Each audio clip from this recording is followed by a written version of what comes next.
कल जो इसराइल और यूएस ने मिलके ईरान पे जो अटैक किया है, अब वो सेकेंड डे है। और कल रात को जो बड़ी खबर आई है और वो थी कि भाई ईरान के सुप्रीम लीडर खेमानी की डेथ हो गई अभी, यानी he was been killed during the operation. Initial जो उन्होंने आई थिंक स्ट्राइक किया था इसराइल और यूएस ने, उसी के वजह से नो आई थिंक वहां तुरंत ही डेथ हो गई थी। और कल रात को आई थिंक कंफर्मेशन भी आ गया ईरान गवर्नमेंट से कि हाँ भाई हुआ है, 40 डेज का मौन रखा है। लेकिन देखो ये बड़ी बात है। और आज हम लोग जो बात करेंगे क्लियर कट समझेंगे कि इंडियन स्टॉक मार्केट पे इसका क्या असर होने वाला है। अब ये जो इसके वजह से होगा क्या कि देखिए, कहीं ना कहीं जिस तरह से यूएस और इसराइल ने जो ईरान पे अटैक किया है, तो एक चीज तो तय थी कि वो इस बार ऐसे सिर्फ स्ट्राइक करके चले नहीं जाने वाले। तो वो क्लियर कट उन्होंने बोला था कि ईरान का रिजीम चेंज होगा तब तक ये अटैक चलेगा। ओके, क्योंकि हमें पता है कि ईरान ने कहीं ना कहीं जो न्यूक्लियर वेपन बनाने की बात की, लेकिन इसराइल और यूएस वो चाहते नहीं थे। और लेकिन ईरान लगा रहा था, एंड में वो बोल रहा था कि वेपन नहीं बनाएंगे लेकिन न्यूक्लियर एनरिचमेंट के लिए चाहिए। लेकिन कहीं ना कहीं यूएस और इसराइल को ये लगा है कि ये कुछ खतरनाक हो सकता है, इसलिए अटैक किया। अंदर पॉलिटिक्स बहुत कुछ होती है, इसराइल का भी बहुत बड़ा रोल है। इसराइल ही एक तरह से यूएस को पुश पुश करके एक अटैक पे लेके आए। इवन आई थिंक कल जो बात आई कि सऊदी के क्राउन प्रिंस ने भी यूएस के ट्रम्प को फोन किया और बोला कि आप अटैक कीजिए। तो इंटरनल पॉलिटिक्स है। लेकिन कहीं ना कहीं अभी ये रिजीम, अगर सुप्रीम लीडर की डेथ हो गई है, तो एक चीज तो तय हो गई कि हाँ भाई कहीं ना कहीं क्योंकि लीडर की डेथ हो गई तो शायद ये चीज ज्यादा ना चले, शायद ये 2-3 दिन, एक वीक में खत्म हो जाए और बाकी सब पार्टी। लेकिन क्या होता है कि जब आपकी सुप्रीम लीडर की डेथ होती है तो कहीं ना कहीं वो क्या ना गुस्सा आता है लोगों को, और कि भाई ऐसा कैसा हो गया। तो वहां की मिलिट्री बहुत एक्टिव हो चुकी है। जबकि वहां की अगर आप देखें सिटीजन, वो लोग डांस कर रहे हैं कि भाई आई थिंक 1989 में वो आए थे लीडरशिप में और अभी तक वही थे। और एक तरह से कहते हैं कि ट्रम्प ने कहा कि वर्ल्ड का सबसे डेडलीस्ट लीडर है वो। यानी कहते हैं ना कि 38,000 लोगों को उसने मारा है। तो वहां की प्रजा तो बहुत खुश है।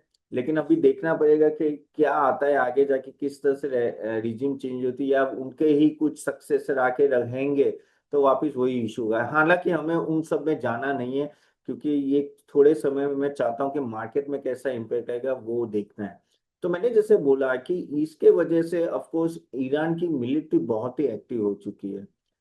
जो बड़ी सबसे बड़ी गलती ईरान ने कल की वो है कि उन्होंने यूएई को अटैक किया, बहरीन को, कुवैत, ओमान, सऊदी, कतार, बहरीन। और कहीं ना कहीं वो पहले इनिशियल तो ऐसा था कि यूएस बेस पे अटैक किया था कल 3-4 बजे, जब मैंने वो वीडियो बनाया था कि कहीं ना कहीं वो लोग यूएस बेस पे अटैक करते उनका कंट्री में। लेकिन अभी तो ऐसा लग रहा है कि उनकी बिल्डिंग्स, यानी अगर अभी का आई थिंक आधे घंटे पहले मैंने देखा कि दुबई के एयरपोर्ट पे भी ड्रोन का अटैक हुआ है कल वहाँ के। क्योंकि मैं देखो, मैं 10 साल दुबई रह के आया हूँ, मुझे मैंने कभी सपने भी नहीं सोचा था कि दुबई में भी कभी इस तरह से अटैक होंगे। कल वो आई थिंक वो एटलांटिस के पास अटैक हुआ था, वहां भी एक बॉम्ब गिरा था। तो कहीं ना कहीं इसके वजह से क्या हुआ है कि बाकी सब जीसीसी के कंट्री, गल्फ कंट्रीज भी खिलाफ हो गई ईरान के सामने। और सऊदी ने तो बोल दिया कि जो करना है करो, इन लोगों को खत्म करो, ऐसा बोला। और वी आर विथ यू, इन लोगों ने नो बोला यूएस के साथ कि वी आर विथ यू। तो जीसीसी भी अभी ईरान के खिलाफ हो गई। तो वो जो अटैक किया ना वो अच्छा नहीं। अब वो क्यों किया? कहीं ना कहीं है ना, वो डायरेक्ट ईरान पे अटैक नहीं कर पा रहे। ईरान की जो सिस्टम है, ईरान के जो रेडार सिस्टम है इतने अच्छे, और क्योंकि ईरान हमेशा वॉर में रहता है हमास के साथ एंड ऑल दैट, कॉन्फ्लिक्ट हमेशा रहते, तो उनके सिस्टम इतने अच्छे हैं, वन ऑफ द बेस्ट कहते हैं ना कि defence system in the world. उसके वजह से वो कहीं ना कहीं इसराइल को अटैक नहीं कर सकते। तो वो क्या सोच रहे थे कि अगर हम लोग की बाकी देश के यूएस कॉन्सुलेट पे अटैक करे तो शायद इसराइल और यूएस बैकफुट पे चले जाए। लेकिन हुआ कुछ नहीं, ऐसा उल्टा हुआ। इवन बाकी सब कंट्री भी उसके खिलाफ हो गए। तो अब ईरान में जो सक्सेसर कौन आएगा हमें पता नहीं है, आगे जाके क्या होगा। कुछ कुछ ऑलरेडी नाम चल रहे हैं। लेकिन अभी जो अब इसराइल और यूएस बोले कि अब जितने भी बाकी जो कहते हैं ना कि गवर्नमेंट के लोग हैं, ओके, और ये कहते हैं ना कि ये पूरा शासन चला रहे, उन सबको खत्म करना है। अब वो कितना देर चलेगा पता नहीं, लेकिन इसी बीच में कल रात को ईरान ने स्टेट ऑफ हॉर्मस बंद कर दिया। स्टेट ऑफ हॉर्मस क्या है? वर्ल्ड, वो एक कैनाल है। How many new state of Hormuz? Then just have Y for yes in the chat box, just have Y for and yes in the chat box.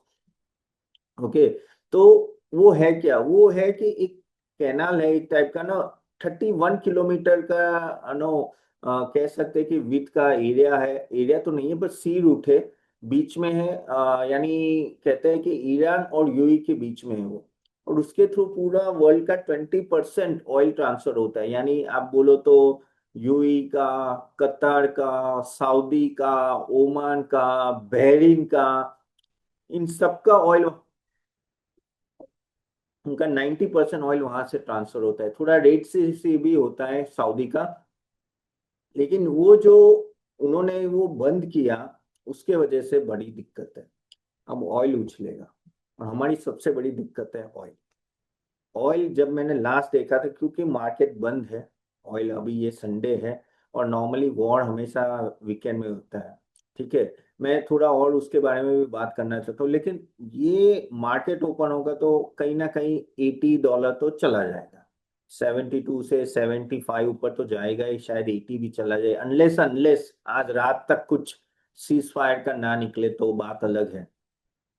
और अगर ये एक वीक भी बंद रहा, ये जितने दिन स्टेट ऑफ हॉर्मस बंद रहेगा, उतने दिन यहाँ ऑयल ऊपर जाएगा।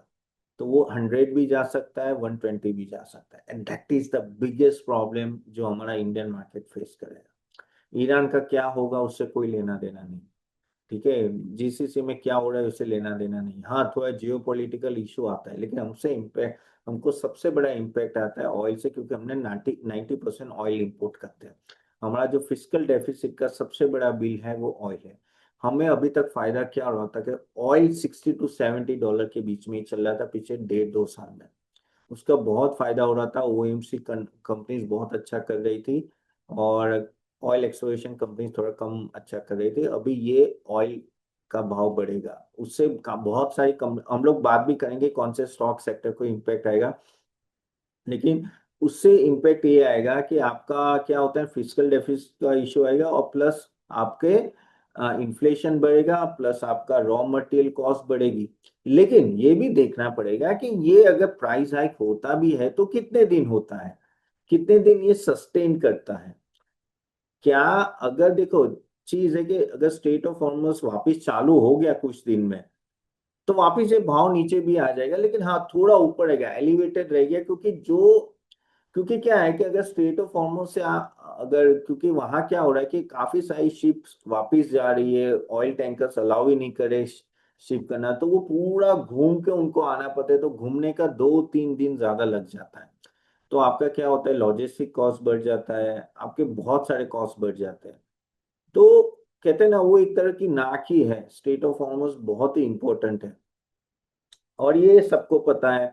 तो कहीं ना कहीं यूएस, और हमसे भी ज्यादा सऊदी, यूएई, इन सब को, क्योंकि वो अपना 80 90% ऑयल जो एक्सपोर्ट करते हैं, अब उसमें ही तकलीफ आ गई, तो उनका भी रिजर्व में बहुत बड़ा इशू आएगा। तो देखना पड़ेगा कि ये कितना लंबा चलता है, वो हमें पता नहीं है। वो धीरे धीरे पता चलेगा कि आज वीकेंड में एंड तक क्या होता है।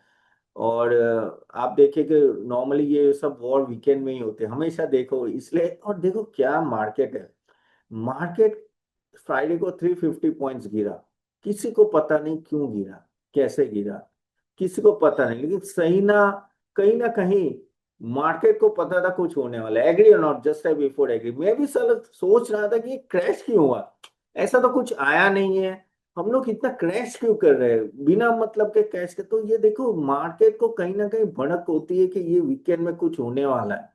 ठीक है, हम बहुत छोटे लोग हैं, हमें पता नहीं चलता है, लेकिन इंस्टीट्यूशन लेवल में कुछ तो है यार।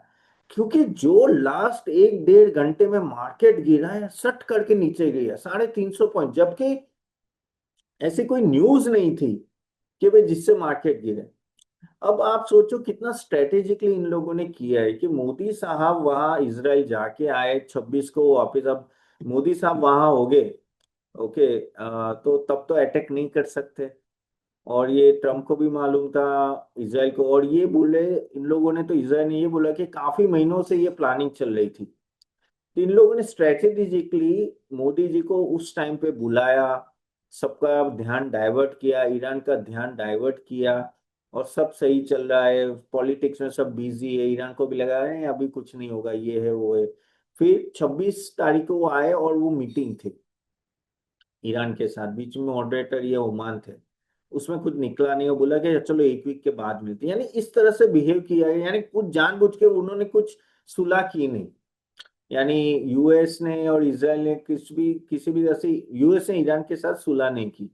और बाद में जैसे ही सैटरडे आया कि चलो मार्केट, और ये लोग देखते हैं, एक चीज मैंने देखा है कि वर्ल्ड लीडर्स ऑलवेज सी के नॉर्मल डेज में ये लोग नहीं करते। कुछ रीजन हो सकते हैं, एक तो बहुत ही बड़ा फाइनेंशियल इंपैक्ट आता है, क्योंकि 2 दिन में अगर मामला सुलझ जाता है तो मार्केट में इतना इंपैक्ट नहीं आता है। ठीक है। तो वो उन्होंने वो 2 दिन की पीरियड लेके 2 दिन में जितना डैमेज कर सके कर लो। वो हमेशा मैंने देखा है कि वीकेंड में ही वॉर्स होते हैं। How many notice this one, then just have and for notice what I am trying to convey.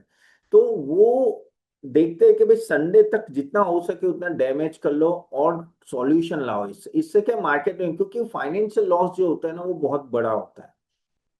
ऊपर से वो भी होता है कि आप जहां अटैक कर रहे हो तो वीकेंड होता है ना, तो कहीं ना कहीं नो लोग घर पे होते, ये वो होते, तो कहता ना कि लोग बाहर कम निकलते हैं ऑल दैट। सो आप अगर आप देखें ना तो उन्होंने प्लान अटैक किया, और प्लान अटैक में भी देखो कितनी अच्छी तरह से किया है कि ईरान का सुप्रीम लीडर अपने जगह पे है, अपने वहां जहाँ वो रेसिडेंस है और वो प्रेसिडेंशियल पैलेस है वहां पे है। अब इतना मुझे ये नहीं पता चला कि इतना हाई, यानी वो हाई अलर्ट पे थे, ईरान हाई अलर्ट पे थे कि कहीं ना कभी जिस तरह से यूएस ने सेना और एयरफोर्स और सब कुछ लगा के रखी हुई थी ईरान के आजू बाजू, इसराइल भी लगा के, तो हाई अलर्ट पे थे, तो भी वो आराम से बैठे, और सही में इन लोगों के बॉम्ब फूटे, पूरा प्रेजेंटेशन, वो कहते हैं ना कि उनका पैलेस उड़ा दिया और साथ में उनकी भी डेथ हो गई। तो वो बंकर में जाके क्यों नहीं बैठे थे मुझे अभी तक नहीं पता चला। यानी उनको कुछ भनक ही नहीं थी कि ऐसा अटैक होने वाला है इसराइल से। अगर आप, अब देखो मैं I am not a defence expert, पर इसराइल से अगर आपका ईरान पे अटैक होती है तो मिसाइल आती है तो इंटरसेप्ट होता है, तो आई डोंट नो कैसा है, लेकिन सही में बहुत ही अच्छी इनकी कहते हैं ना कि कहते हैं एजेंसी होनी चाहिए या इंफॉर्मेशन होनी चाहिए कि बहुत ही जबरदस्त अटैक किया और उनकी डेथ हो गई फर्स्ट ही स्ट्राइक में, उनके सुप्रीम की डेथ हो गई। तो वो एक तरह से अच्छा है। अगर मैं बोलूँ कि वो भी कोई ग्रेट लीडर नहीं थे, उन्होंने बहुत लोगों का कत्लेआम किया है, 38,000 लोगों को मारा है। और जिस तरह से अभी आप सोशल मीडिया देखो, ईरान की पब्लिक तो लिटरली नाच रही है कि भाई नो हमसे छुटकारा मिला। लेकिन अभी वापिस आते हैं मार्केट के बारे में, तो ये सब जो हुआ है और स्टेट ऑफ हॉर्मस, अभी हमारा प्रॉब्लम एक ही है कि ये कब एंड होता है। और अगर आप देखो तो आज भी अब जब हम लोग बात कर रहे हैं तभी भी दुबई में अटैक हो रहे, बहरीन में, हर गल्फ कंट्रीज में ईरान, अभी ईरान तो ऐसे खुलेआम अटैक कर रहे हैं। यानी पहले तो बोलते थे कि भाई सिर्फ कहते हैं ना यूएस कॉन्सुलेट को अटैक करें उनकी जगह पर, अभी तो पूरी कहते हैं ना पूरी सिविलियंस को भी अटैक करे और सबके बिल्डिंग पे। या तो ऐसा भी हो सकता है कि जैसे दुबई में मिसाइल, बैलिस्टिक मिसाइल आती है और वो इंटरसेप्ट करते हैं और ऊपर फूट जाती है, फिर वो डेब्रिस आके गिरती है हर जगह, ऐसा भी हो सकता है। लेकिन ये अच्छी बात नहीं है। ऊपर से दुबई एयरपोर्ट क्लोज हो गया, अरे यार दुबई एयरपोर्ट यानी 350 से 400 flight, one of the busiest airport in the world close है। कतार का एयरपोर्ट क्लोज है। वहां की हालत तो इतनी टाइट है, क्योंकि मैं जैसे मैंने बोला मैं 10 साल दुबई रहा हूँ, इससे पहले 5 साल पहले मैं ही था, तो इतने मैसेज आ रहे हैं कि फंस गए, ये है वो है, और लोग बेसमेंट में सो रहे हैं। ठीक है। एंड होटल की जगह ही नहीं है। कैसे यार, दुबई है इतना छोटा सिटी यार, होटल में जगह भी होनी चाहिए, नहीं इतने लोगों को ऑक्यूपाई कहाँ से करे। और पता नहीं है कितने दिन बाद फ्लाइट चालू होगी, कोई यूएस जाने के लिए अटक गए, कोई कनाडा। यानी इसके जो फाइनेंशियल इम्प्लीकेशन जो होते हैं ना वो बहुत ही बड़े होते हैं। इसको लॉस भी होगा। अभी यूएई को अब क्या होगा, गल्फ कंट्रीज ये ये बर्दाश्त नहीं करेगी। ये ना थोड़े संकी होते हैं, मुझे पता है, ये गल्फ कंट्रीज के लोग संकी होते हैं। उनको ऐसा कुछ होता है ना तो उनको अच्छा नहीं लगता है, और वो अच्छा नहीं लगता, फिर उनकी बैंड बजे, तो ईरान की ये लोग बैंड बजाए। अभी तो नहीं बोल सकते, लेकिन आगे जाके बायस माइंड तो रहेगा, क्योंकि उनको पता है कि भाई परेशान तूने बहुत किया है।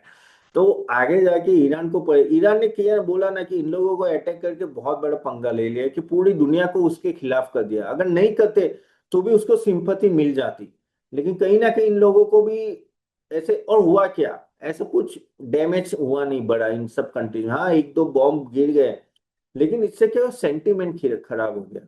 अभी क्या हुआ इस चीज में, ऑयल तो बढ़ गया। दूसरा एक जो वो कहते हैं ना कि एक तीर से दो निशान जैसी बात है, तो चाइना ने एक तीर से दूसरा निशान लगाया। वो कौन है? चाइना। ओके। अब चाइना क्यों? चाइना का ईरान के साथ स्ट्रेटेजिक पार्टनर था। चाइना का 14 to 15% ऑयल ईरान से आता था।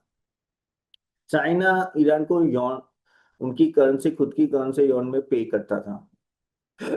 अभी क्या हुआ, ये जो हुआ उसके वजह से उनका वो पूरा कहते हैं ना ऑयल इंपोर्ट प्रॉब्लम में आ गया, और वो बहुत सस्ते में ले जाते हैं ईरान, क्योंकि पूरी दुनिया ईरान से ऑयल इंपोर्ट। चाइना एक लौता कंट्री था जो ऑयल इंपोर्ट करता है। आई थिंक एक कैटेगरी है ईरान की, उसमें 90% ऑयल चाइना को जाता है। तो अब क्या होगा कि चाइना को भी क्यों इम्पैक्ट है, क्योंकि China through Iran try to middle east को कंट्रोल करना चाहता है कहीं ना कहीं। उनको क्या प्रॉब्लम आएगा, एक तो ऑयल नहीं आएगा वहां से, तो उनको कहीं गल्फ कंट्रीज से लेना पड़ेगा या रशिया से लेना पड़ेगा, तो थोड़ा रेट्स बढ़ जाएंगे। प्लस उनकी करेंसी से वो करते थे, तो वो डॉलर को बाईपास करे, तो वहां एक इम्पैक्ट आया। थोड़ा फिजिकल डेफिसिट में चाइना को भी इम्पैक्ट आया, तो वो यूएस जानता था। ओके। तो यूएस ने कहते हैं ना कि एक तरह से ईरान के पीछे भी, और ट्रम्प, और ये जो इसराइल का है नायडू ना, मैं तो नायडू ही बोलूंगा उसका एग्जैक्ट नाम, गाइस अगर आप बोलो तो लिख देना कमेंट बॉक्स में। लेकिन यार वो बहुत ही शातिर इंसान है ना, उसने हमास के से लेके अब ईरान को कैसे यूएस को स्ट्रेटेजिकली अपने अपने साथ ले लिया। बहुत ही शातिर बंदा है वो। ओके। तो अब देखो कि वहां इंस्टेबिलिटी है, देखो लॉन्ग टर्म के लिए अच्छा है, लॉन्ग टर्म के लिए बहुत अच्छा है कि चलो यार अगर ये सब कुछ ठीक हो गया एक दो वीक या एक महीने में, तो चलो ईरान का वो जो चक्कर था ना सालों से, यार कोई ना कुछ चीजें होगा, ये होगा वो होगा, अटैक होगा, वो सब थम जाएगा।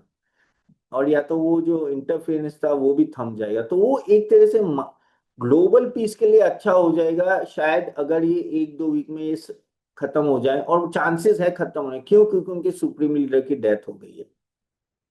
हाँ, अभी मिलिट्री कहेंगे, लेकिन अभी क्या है, पूरी दुनिया उसके खिलाफ है, तो कहीं ना कहीं ये थम जाएगा। लेकिन वो एक वीक तक या 2 दिन 3 दिन, मुझे नहीं पता, या आज रात तक भी हो जाए सब कुछ सही, तब तक ऑयल का बड़ा इम्पैक्ट हमें झेलना पड़ेगा। स्टेट ऑफ हॉर्मस कब तक रहेगा वो पता नहीं। ऊपर से प्रॉब्लम क्या आएगा, अपना आईएनआर का।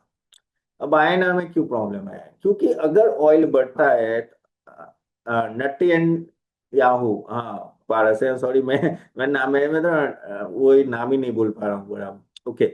सो बेसिकली मैं क्या बोल रहा था, रूपी रूपी का क्या प्रॉब्लम है। रूपी का प्रॉब्लम ये है कि जैसे आपका फिजिकल डेफिसिट बढ़ता है, जैसे आपका फिजिकल डेफिसिट बढ़ता है, तो वही होता है कि रुपी वीक होता है।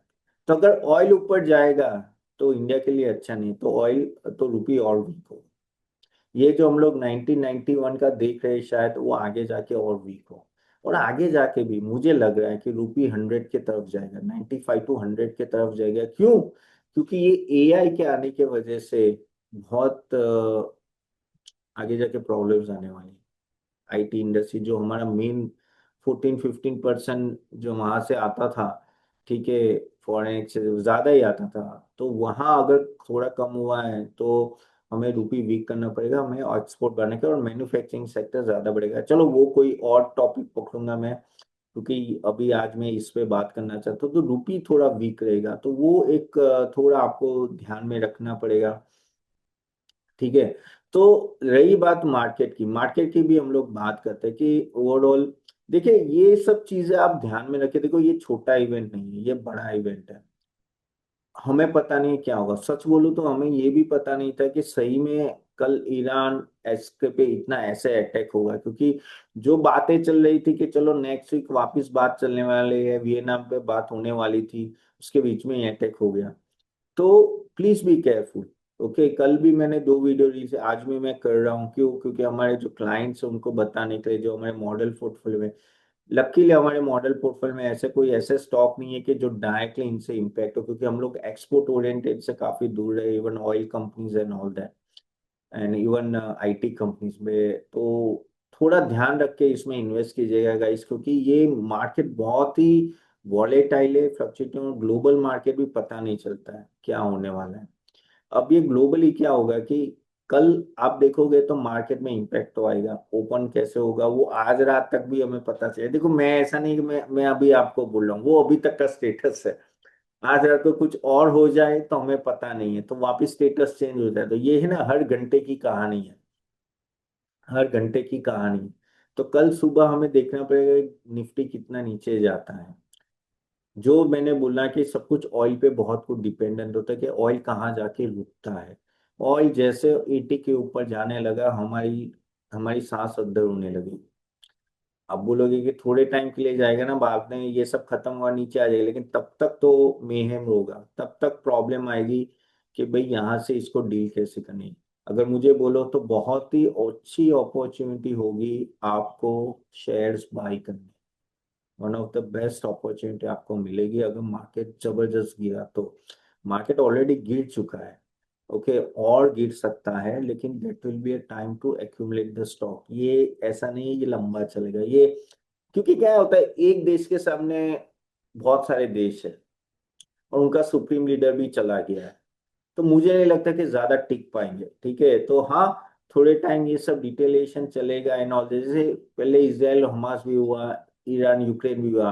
आपको याद हो ईरान यूक्रेन का जो क्राइसिस हुआ था, मार्केट कुछ, आई डू रिमेम्बर 1,500 पॉइंट गिरा था, but that was the best time to buy. Okay, तो मैं तो मेरे क्लाइंट जितने भी है और मेंबर जितने, मैं तो उनको बोलूंगा ही, और आप लोग जो नए आए उनको भी मैं बोलूंगा कि प्लीज बाय निफ्टी।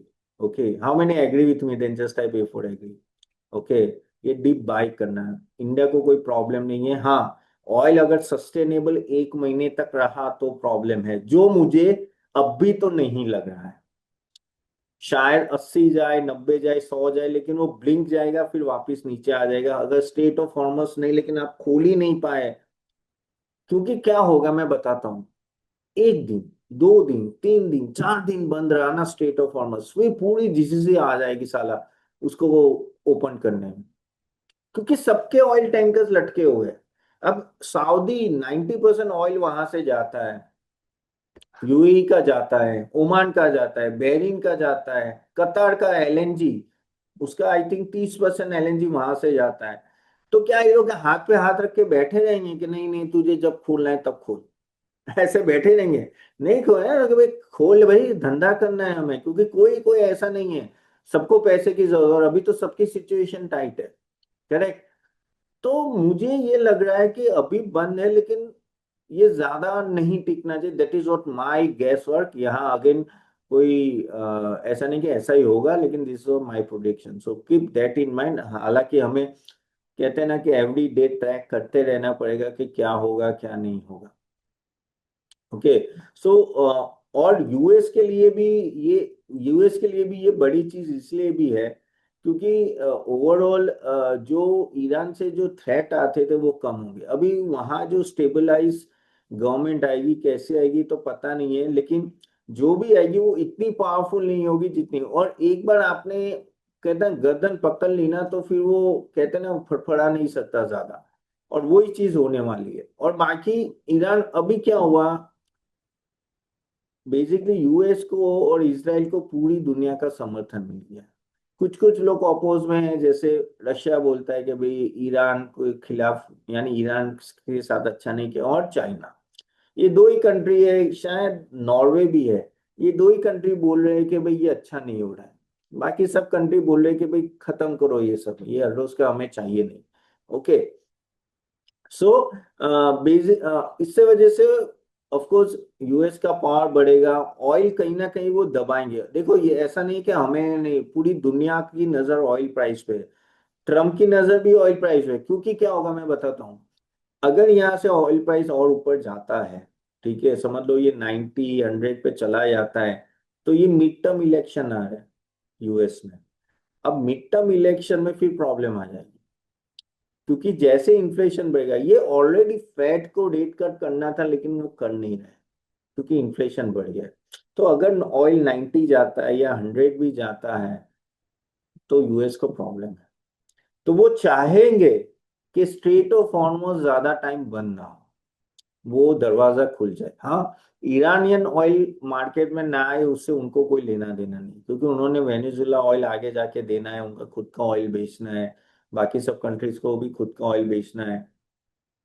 तो वो दिक्कत नहीं है, बस वही है। तो वो भी नजर रखे हुए है कि भाई कहीं ना कहीं ये सब चीजें जल्दी हो, और इसलिए वो दिन रात अटैक कर रहे हैं। और आई थिंक करना भी चाहिए, अगर ये चीज खत्म करो एक बार में, आपको लगे ऐसा क्यों बोले, लेकिन देखो यार यही चीज है, आप जो गलत है वो गलत है, करेक्ट। तो देखना पड़ेगा कि कितनी जल्दी खत्म होता है। अब रही बात मेटल्स की, अब मेटल्स में गोल्ड और सिल्वर, गोल्ड और सिल्वर तो भागेंगे ही भागेंगे ना, कल देखना कितना बड़ा जंप आता है।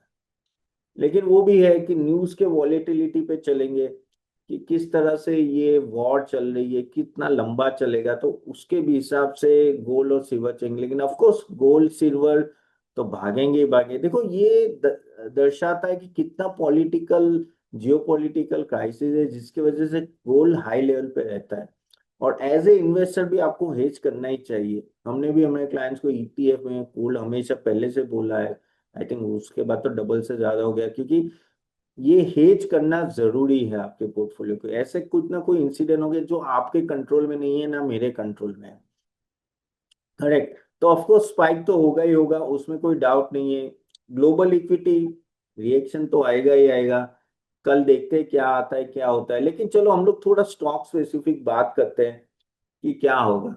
तो देखिए इसमें एक सिंपल सी बात है, जो आपको भी पता है कि ऑयल रिलेटेड जितने भी आपकी कंपनीज होगी उसको डायरेक्ट हिट है। तो कल जैसे पहले लेते एविएशन इंडस्ट्री, एक तो साले सभी फ्लाइट कैंसिल हो चुकी है, सब लोग दुबई एयरपोर्ट में, यानी अब इंडिगो की यूएस की फाइल होगी तो वो वाया दुबई जाते तो वो अटक जाएगी। यानी कहते हैं ना कि मिडल ईस्ट के ऊपर से भी कोई फ्लाइट जाती है वो भी अटक जाएगी।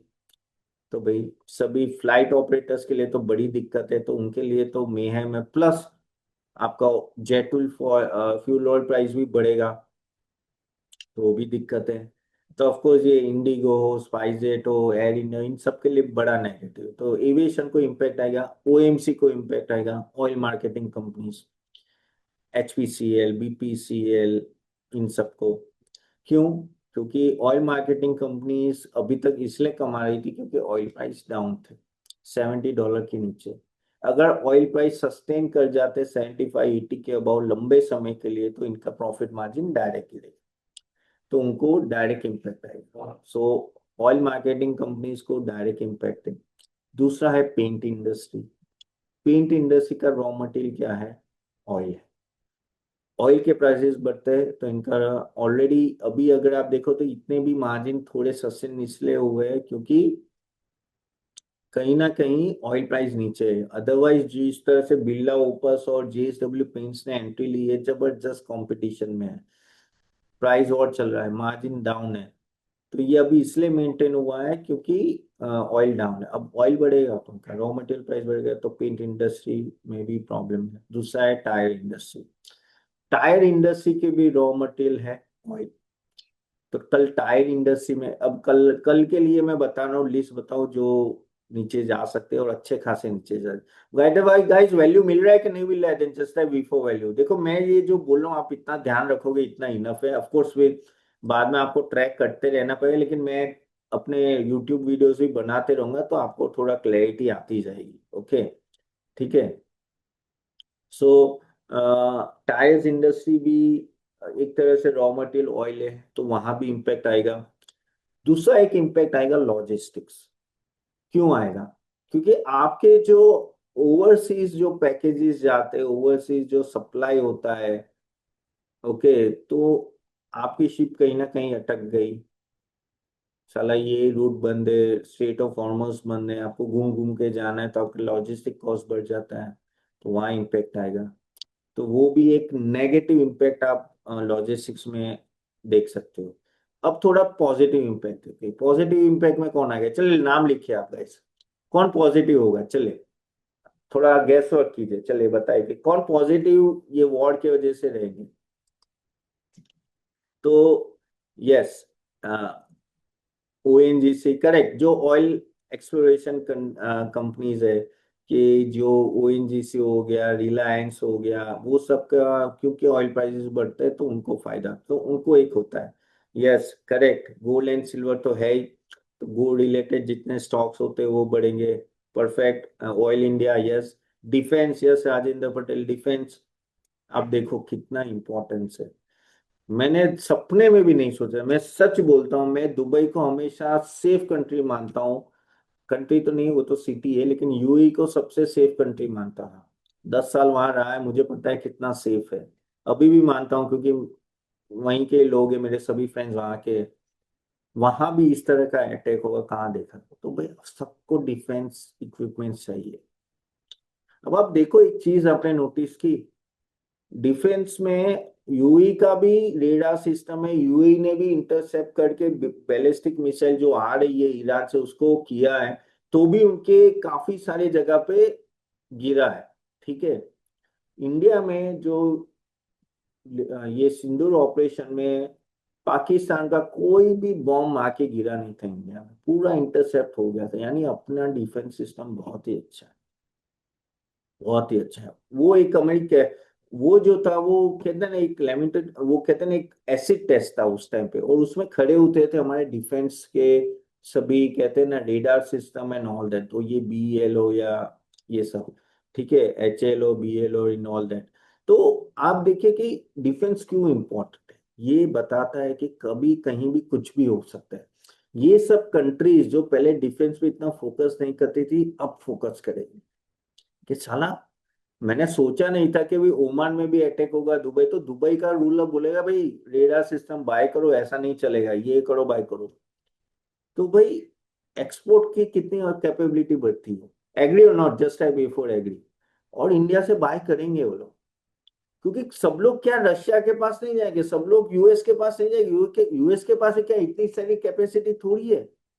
करेक्ट, और हम लोग सस्ता भी देते हैं, तो काफी सारे एक्सपोर्ट ऑर्डर्स भी आ सकते हैं। ये जो मिडल ईस्ट में हुआ ना, अब ओमान बाय करेगा, यूएई बाय करेगा, बहरीन बाय करेगा। बहरीन के तो बिल्डिंग में लिटरली ड्रोन आके पटक गया है, लिटरली अटैक हुआ है। ये सब छोटी छोटी कंट्रीज बाय करेगी।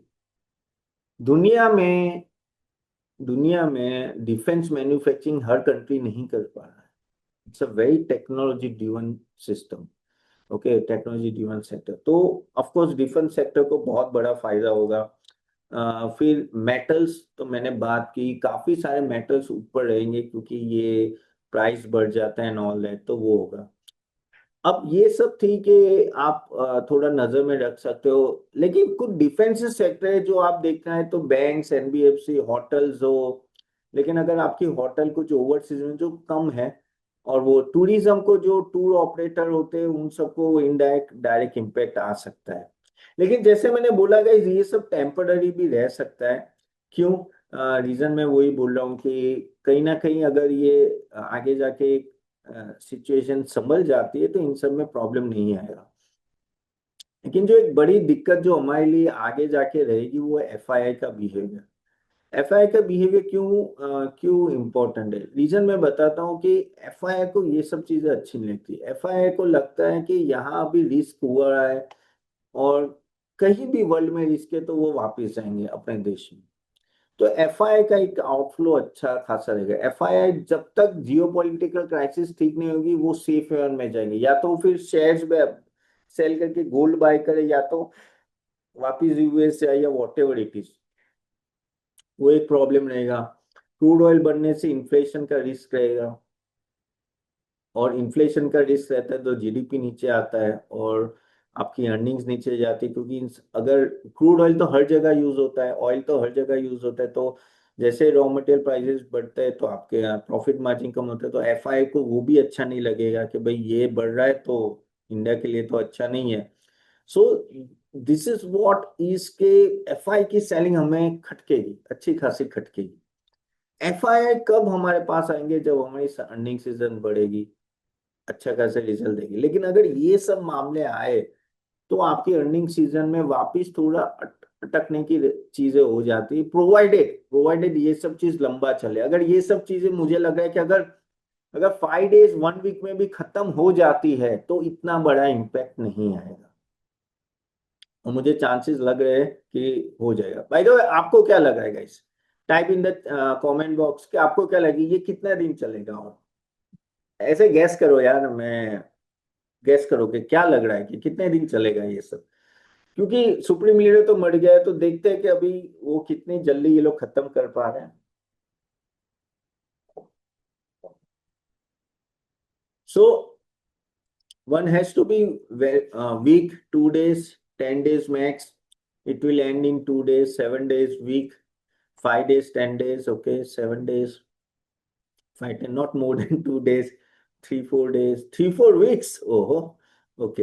या देखो, अब वो तो सबका गैस है कि ईरान की जो मिलिट्री है वो किस तरह से अटैक करती है, लेकिन मुझे करेंगे, देखते हैं क्या होता है।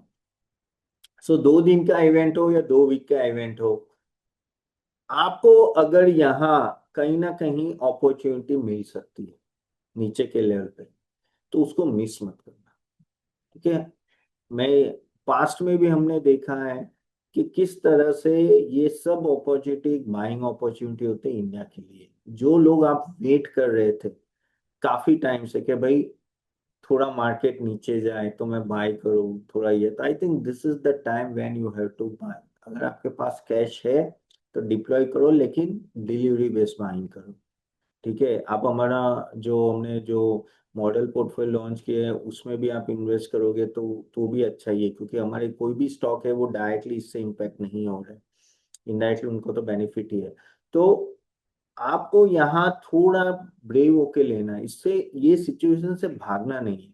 क्या होगा क्या नहीं हुआ ये सब चीजें आती है जाती है, एट द एंड सबको जिंदा रहना है, कहीं ना कहीं रास्ता निकाल देंगे, ठीक है। और ये रिजीम चेंज है, देखो ये ऐसा नहीं है कि यूएस ने हड़प लिया है ईरान को, या इसराइल ने ईरान को हड़प लिया है, नहीं।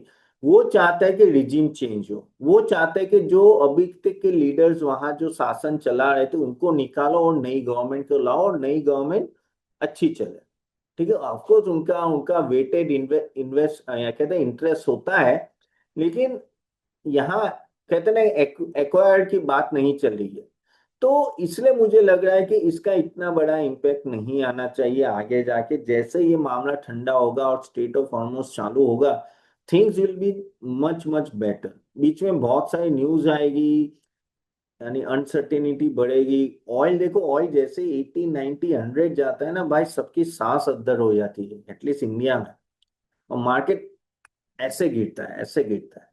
बट आपको क्या करना है, डिफेंसिव में बाय करो, ओके। बैंकिंग हो, एनबीएफसी हो, होटल्स हो, हॉस्पिटल्स है, ठीक है, सिलेक्टेड कंज्यूमर ड्यूरेबल्स है, मैन्युफैक्चरिंग सेक्टर है, बैंकिंग, एनबीएफसी, और काफी सारे जो मैंने ऑलरेडी सेक्टर बोले पहले भी, डिफेंस है, ठीक है। तो वैसे में धीरे धीरे एक्यूमुलेट करो, because this is the time when you have to buy. अब नहीं करोगे तो कब करो, okay. So start deploying cash, अगर है आपके पास। कल हमें पता चलेगा, मैं अभी भी बोल रहा हूँ, मैं अभी तक जो बोला हूँ, अभी तक की सिचुएशन के हिसाब से बोल रहा हूँ। कल मैं वापस एक वीडियो बना दूंगा, टेंशन मत लो। लेकिन अभी तक के सिचुएशन में तो ये है, कल सुबह मुझे भी पता नहीं है निफ्टी कितना डाउन खुलेगा, क्या होगा, कितना होगा। वो हम रात को जब गिफ्ट निफ्टी ओपन होगा, आज रात तक भी और कितने सारे न्यूज आ जाएंगे, तो पता चलेगा भी क्या होने वाला है। सिचुएशन ये सब तो हमारे कंट्रोल में, जो कंट्रोल में है कि स्ट्रक्चर वाइज बाइंग करनी, और स्ट्रक्चर वाइज बाइंग करो गाइस। मैं यहाँ बस नीचे आया तो उठा लो ऐसा मत करो, नो। आपको स्ट्रक्चर वे में सेक्टर वाइज एंटर करना है, कहाँ एंटर करें, और देखो कि डाउन साइड कितनी है, डाउन साइड कम होनी चाहिए, अपसाइड ज्यादा होनी चाहिए। उसके लिए थोड़ा स्टॉक महंगा लेना पड़े तो महंगा लो, लेकिन अच्छा स्टॉक लो। क्योंकि क्या होता है कि आगे जाके कंपाउंडिंग जो कंटिन्यूस आपको अर्निंग्स देंगे ना, वही स्टॉक आपको कंपाउंडिंग देंगे। कभी टाइम हमें लगता है ना कि अरे ये तो सट्टे वाला स्टॉक है, अरे ये मार्केट गिरा ना, इसमें ये 20-20% की दो सर्किट लग गई, चल मैं जाके ले लेता हूँ। नहीं, ऐसा मत करो। आपको कोई अच्छा स्टॉक 15% नीचे मिल गया ये फॉल में, मैं बोलता हूँ वो लो, क्योंकि आप लंबा सोच रहे हो। आप सोच रहे हो कि मैं, मेरा 5 साल में 2 गुना या 3 गुना हो रहा है कि नहीं हो पाओ। ठीक है, अगर आपका जो भी गोल है, 2 करोड़, 5 करोड़, 10 करोड़, 20 करोड़, जो भी है, वो गोल के हिसाब से कंपाउंडिंग की लिए सोचो। वो मत सोचो कि आज ये फॉल में कौन ज्यादा गिरा है, अरे ये 30% गिरा है लेकिन ये 15% गया तो मैं 30% वाला लूंगा, ऐसा मत लो। नहीं, अच्छा स्टॉक गिरा हो वो लो। Got it guys, just have G for got it what I am trying to convey. क्योंकि यहाँ फंसने के बहुत चांसेस होते हैं। फंसने के, अभी आपको लगेगा मैं ले लूं, लेकिन आगे जाके वो कंपाउंडिंग नहीं होता है। और जो, पता है कोई स्टॉक, अगर ऐसे मार्केट में भी, अगर ऐसे मार्केट में भी कोई स्टॉक सिर्फ 15% गिरता है, ठीक है, फॉर एग्जाम्पल मैं अगेन, अगर मार्केट बहुत गिरा तो गिरेगा, और लेकिन कोई स्टॉक 40% गिरा, यानी वो ऑलरेडी वीक स्टॉक है। So one has to be very very no careful on that part के भाई कौन से स्टॉक ले रहे हो, क्या ले रहे हो। ओके, ठीक है। मिलिंद, मैंने ऑलरेडी बात की कि कौन से सेक्टर में आप स्टॉक्स देख सकते हो। बाकी हमारे जो मॉडल पोर्टफोलियो में है वही आप डायरेक्टली बाय करोगे तो भी इनफ है। Okay, so that is what you have to keep in mind. ठीक है, एंड वेरी वेरी अच्छा, आईटी सेक्टर से दूर रहो गाइस। अब एंट्रोफी को पेंटागन ने निकाला, वो सब छोड़ो। IT is in a mess. अब आप बोलोगे तपन बहुत नीचे के साइड नहीं दिख रहा है, लेकिन मुझे ऊपर के साइड भी बहुत नहीं दिख रहा है। 15-20% शायद बढ़ जाए, लेकिन जो कंपाउंडिंग मशीन थी वो नहीं है अभी यार। वो एक अलग टॉपिक है, अगर वो बोलने लगा तो और 1 घंटा निकल जाएगा। आप मेरा आगे का वीडियो देख लेना गाइस। आईटी से दूर, आईटी में कोई जाने की जरूरत नहीं है। This is my opinion. हमारे किसी भी पोर्टफोलियो में वो नहीं है, और मैंने पिछले 1 साल से मैं बोलते जा रहा हूं, तो उससे उससे मत लो। ठीक है, तो जैसे मैंने बोला सेक्टर वाइज, अगर वापिस अगर आपको बोलना है तो मैं बोल देता हूँ। जैसे नेगेटिव है OMC, aviation, paints, tyre, logistic, इन सब के लिए नेगेटिव है। डिफेंस हो या मेटल्स हो, उन सब के लिए थोड़ा पॉजिटिव। मेटल्स में भी सिल्वर और गोल्ड के लिए पॉजिटिव, बाकी सब मेटल्स ऑलरेडी थोड़े ओवर वैल्यूड है। और अगर आप थोड़ा डिफेंसिव खेलना चाहते हो तो banks, NBFC, hotels, then hospitals, manufacturing, EMS sector, उन सब पे आप थोड़ा फोकस करें। कंज्यूमर ड्यूरेबल्स, वहां आप फोकस करेंगे तो रहेगा। ठीक है, तो गाइस होप आपको ये सेशन अच्छा लगा, और मैं आपको यस स्ट्रक्चर पोर्टफोलियो के बारे में भी और भी बात करूंगा गाइस।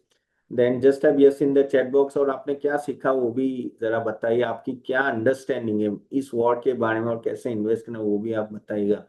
और जैसे मैंने आपको बोला गया, इसके structure portfolio is so so important to invest, और खास करके ऐसे मार्केट में, क्योंकि ऐसे मार्केट में क्या होता है, सभी स्टॉक गिर जाते हैं। सभी स्टॉक गिरते तो आपको, आप खुद कंफ्यूज होते हैं, ये लूं या ये लूं। उस पे वैसे लेना है जहां अच्छा बच्चे के कम मार्क्स आए ना, वैसे बंदे को ही लेना है, क्योंकि बाद में एग्जाम में वो वापिस रीगेन कर लेता है। करेक्ट, तो this is what you have to keep in mind. तो और वही हमने एक स्ट्रक्चर पोर्टफोलियो जो अभी लॉन्च किया है। If you are interested in I talk about that. और द रीजन इज कि नो, ऐसे मार्केट में वो बहुत हेल्पफुल रहेगा। और no, it starts with 300 rupees per month currently, because it's a launch month. So मैं आपको वो दे रहा हूँ offer. Do you want to know understand about this, then just type yes in the chat box. Just type yes in the chat box. Okay. And this is the best time to invest in this portfolio जो मैं अभी आपको बता रहा हूँ। Reason एक ही है कि 1 मिनट, मैं जस्ट 1 मिनट, ये कुछ पंगा हो रहा है। 1 मिनट। हाँ, रीजन मैं ये बताता हूँ कि क्यों ये बेस्ट टाइम है, क्योंकि मार्केट जब डाउन होता है तभी आप बाई करते हो। करेक्ट, और this is the best time two by currently. I think so, क्योंकि ये शायद कल एक मेजर क्रिएशन आ सकता है। प्रोवाइड हमको रात को किस तरह से बिहेव होता है, लेकिन you have to invest in a portfolio no very very structure. और इसमें फायदा ये है कि पहले क्या होता था कि हम लोग सिर्फ पोर्टफोलियो देते थे, लेकिन उसको आपको डीमेट अकाउंट में लाने के लिए आपको खुद एग्जीक्यूट करना पड़ता था। अभी क्या हो रहा है कि हमने सिस्टम ले आए थ्रू स्मॉल केस के हमारे पोर्टफोलियो के साथ आपका डीमेट अकाउंट लिंक हो जाए, जिससे by click of the trigger आपके अकाउंट में ये अपने आप स्टॉक्स बाय हो जाए। लमसन एंड एसआईपी आपको जो करना है करे तो, और जब आपको रीबैलेंस करना है तब हमारे एंड थ्रू ही आपको मैसेज आएगा, आप उसको एक्सेप्ट करोगे तो अपने आप हो जाएगा। Okay, so that is the benefit you are getting here. And basically it's nothing but a defined stock list. और जैसे नाम है सिटी अर्निंग कंपाउंडर्स, इसमें क्या है कि वही ऐसे ही स्टॉक मैंने लिए हैं और मेरी team which are no consistent of charter accountants, all are we are SEBI registered. तो नो ऐसे ही स्टॉक लेके जहां मुझे ड्रॉप कम लगे लेकिन आगे से कंसिस्टेंट अर्निंग ज्यादा लगे, इसलिए अर्निंग कंपाउंडर्स नाम रखा है।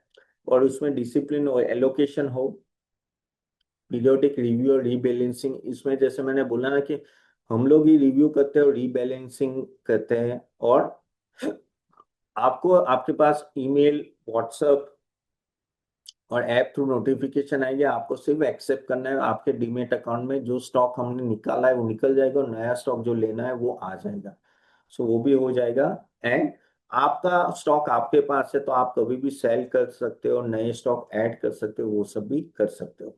So how it is basically, कैसे सिंपल वर्क करता है मैं बता देता हूँ कि ये है हमारा पोर्टफोलियो सिटी अर्निंग कंपाउंडर्स। वो जैसे हमने वो मैनेज हम लोग करे, हम लोग ये एलोकेशन करें कि जैसे ये 12 स्टॉक से या 15 स्टॉक से उसमें कितना वेटेज किसका है 100% में से। और उसमें आप जैसे मिनिमम 50,000 डालते हो या 45,000 डालते हो, आपको 2 लाख डालना है तो 2 लाख डाले, 5 लाख, 10 लाख, मिनिमम 50,000 पकड़ के चलो। और फिर वो अपने आप वो रेशियो में आपके डीमेट अकाउंट में बाय हो जाएगा। जो आप मैन्युअली जाके बाय करते हो ये यहाँ सिस्टम हो जाएगी, वो सिस्टम से आप डायरेक्टली ऑटोमेटिक बाय हो जाएगा। ओके, जैसे मैंने बोला starting with 300 rupees per month, और फायदा यही है कि ऑटोमाइज होता है। ठीक है, तो वो पूरा हम लोग ही मैनेज करेंगे, हम रिसर्च करेंगे, सिलेक्शन एलोकेशन हमारा होगा। फिर क्या होगा कि आपका खुद का जो डीमेट अकाउंट है, ओके, अच्छा, इसमें जैसे आप सब्सक्राइब करोगे, जैसे आपने सब्सक्राइब किया, ओके, फिर क्या होगा कि आपका जो डीमेट अकाउंट है, ओके, वो आपका मोतीलाल में है, ग्रो में, अपस्टॉक में, या कहीं से भी आप चाहोगे तो दो पार्ट है। पहले तो आप सब्सक्राइब करो और आप हमारा पोर्टफोलियो देख सकते हो, ये सब कोई स्टॉक्स है, ठीक है, इतना इतना लेना है। फिर उसमें आपको एलोकेशन से अपना फंड डाल देना है। अब वो मैन्युअली तो कर ही सकते हो, लेकिन आप बोले नहीं नहीं यार मैन्युअली नहीं करना है, ऑटोमेटिक होना चाहिए। तो आपका जो डीमेट अकाउंट है वो भी सेकेंड फेज में आप उससे हमारे पोर्टफोलियो से लिंक कर सकते हो।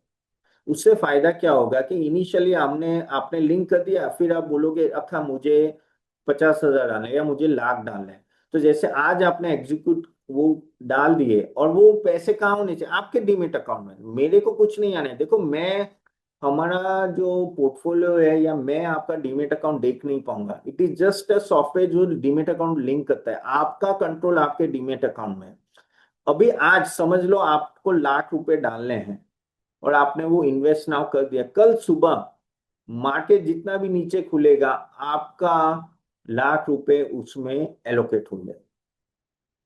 स्टार्टिंग में आपको खुद मैन्युअली जाके लेने नहीं पड़ेंगे, और वो जो एलोकेशन है उस बेस पे clear then just type C for clear will be helpful then just type H for helpful. यानी आपको टेंशन है कि कल सुबह सुबह मार्केट बहुत गिर गया और आपको डालना है, अरे जाके दम दम दम दम करके लो, नहीं, ये पूरा एलोकेशन अपने आप हो सकता है। And that is why I tell you this is the very very important.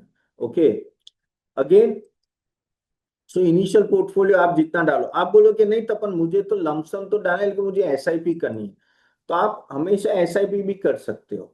ठीक है, वो आपके बेस पे, आप लमसम एसआईपी यानी हर महीने 5 तारीख को मेरा एसआईपी कट होना चाहिए, इतनी अमाउंट चाहिए, तो हर महीने की 5 तारीख को आपने 50,000 की तो 50,000 उस टाइम पे मेरा जो ये पोर्टफोलियो को उसी पोर्टफोलियो में एलोकेशन होकर आपके डीमेट अकाउंट में बाय हो जाएगा।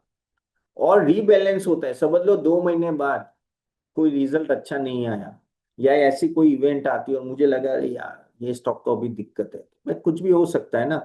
तो आप जैसे ही हम लोग क्या करेंगे कि हम लोग बताएंगे कि ये स्टॉक निकाल के ये दूसरा स्टॉक लेना है। मैं जैसे यहाँ से वो ट्रिगर, मैं और मेरी टीम ट्रिगर पुश करेंगे, आपको व्हाट्सअप आएगा, ईमेल आएगा, ऐप में नोटिफिकेशन आएगा, भाई तपन ने बोला है फॉर एग्जाम्पल टाटा पावर निकालो, रिलायंस ले लो, ठीक है। तो आप उसको एक्सेप्ट करते हो तो अपने आप डीमेट अकाउंट में टाटा पावर निकल जाएगा और रिलायंस आ जाएगा।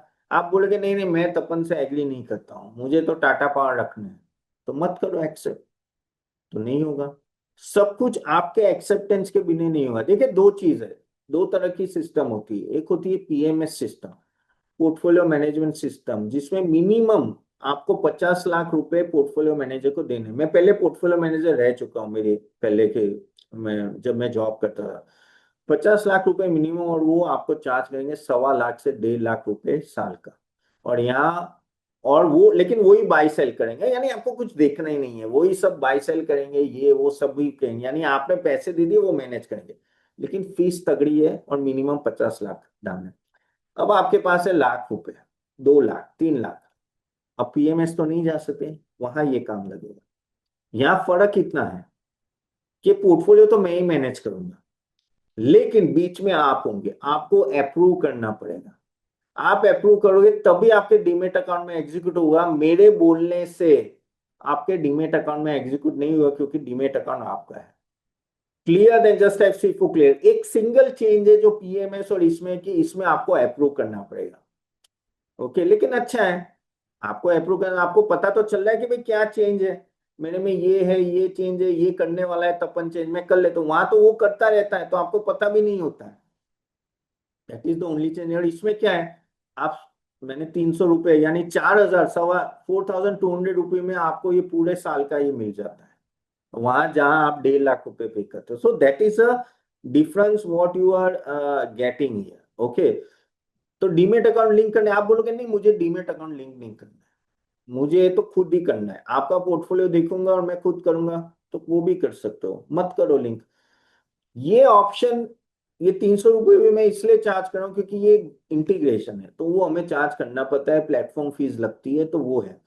तो ये है सिंपल भाषा में कि स्ट्रक्चर पोर्टफोलियो कैसे आपको डीमेट अकाउंट में लिंक होगा।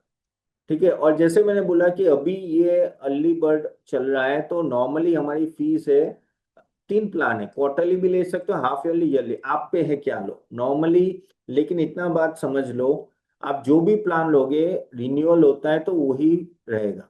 ठीक है, तो अभी क्या है कि 500 रुपये क्वार्टरली जाओगे तो यानी 1,500 रुपये प्लस जीएसटी होता है, हाफ ईयर में 450 प्लस जीएसटी, ईयरली में 400।